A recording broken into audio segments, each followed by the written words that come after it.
das chaves utilizadas na eletrônica industrial é o MOSFET. A sigla MOSFET significa isso daí, pessoal, transistor de efeito de campo de óxido de metal semicondutor, tá?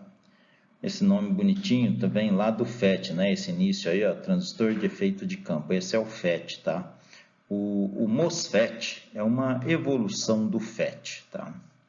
Bom, aqui tem uma figurinha muito tradicional nos livros, tá?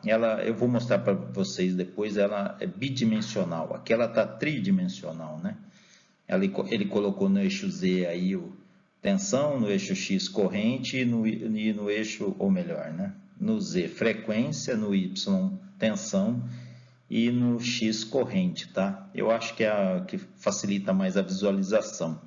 Mas a bidimensional está um pouco mais à frente, tá? Bom, aí estão as principais chaves, eu nem diria todas, né? Algumas aí nem são utilizadas, como é o caso do TBP, né? Que nós nem vamos falar nele, porque são chaves que não viram,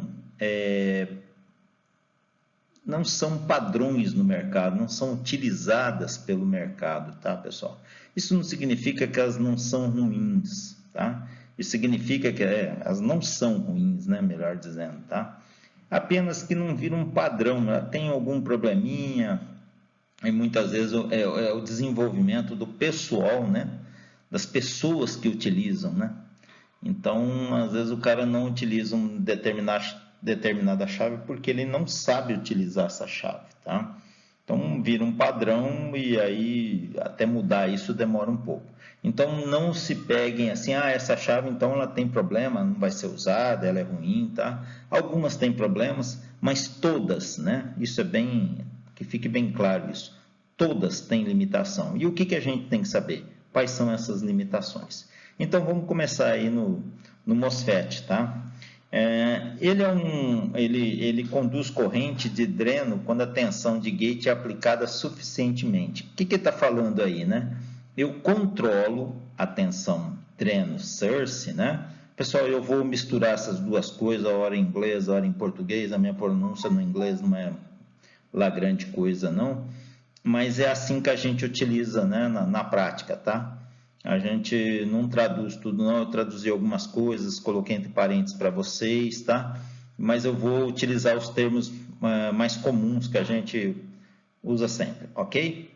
Então, vocês estão vendo aí, ó, que esses três eixos, eu vou voltar aqui nos eixos antes de entrar em cada chave, né?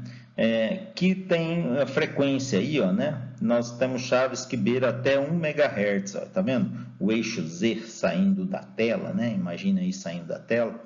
E aqui do lado direito da figura, né? Tá a frequência, tá?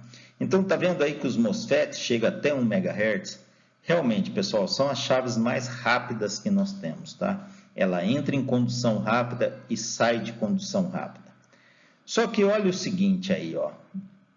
Se você for olhar no eixo X, que é a corrente, olha a corrente dela como fica baixa em relação, por exemplo, aos tiristores, ao GTO, que nós vamos falar mais para frente, tá?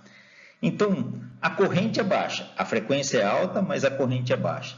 E olha a tensão no eixo Y, tá? Ele colocou aí até por volta de 1 kV, né? Então, ele tem uma tensão razoável, uma corrente muito pequena, que é no eixo X aí, ó, a corrente vai até 1 kV, ele mostra até 3 kA, né? Então, ela é muito menor do que 500 amperes. É bem baixo mesmo, pessoal. Então, o MOSFET ele tem uma grande capacidade em termos de velocidade, mas ele não tem uma capacidade de tensão e corrente, né? Aí ele coloca aí para vocês, né, que o FET de potência, quase sempre é o MOSFET, né, que é um modo aprimorado, já falei isso para vocês. E nesse modo aprimorado ele tem sempre um diodo reverso. Isso é uma característica da construção. Daqui a pouco eu vou mostrar para vocês os componentes, o símbolo de componente, eu vou falar sobre isso de novo, tá? É uma característica dele. Para construir ele, a gente acaba construindo um diodo reverso aí, né? Na conexão em paralelo. Reverso não, tá? O correto aí é paralelo, tá? Em função da construção dele. tá? Não tem como tirar, é intrínseco dele, tá? As correntes no MOSFET vão de meio ampere, tem até menores, viu, pessoal? Até 150 amperes, e as tensões vão até aí por volta de 1000 volts, tá? Bom, se vocês acharem de qualquer componente, estou falando só do MOSFET, qualquer componente com variações disso que nós falamos, por exemplo, você achar um MOSFET de 200 amperes, fala, mas você escreveu aqui 150. Pessoal, isso é teórico, né? Teórico não, isso é prático, né? Que a gente vai lá na prática pegar isso.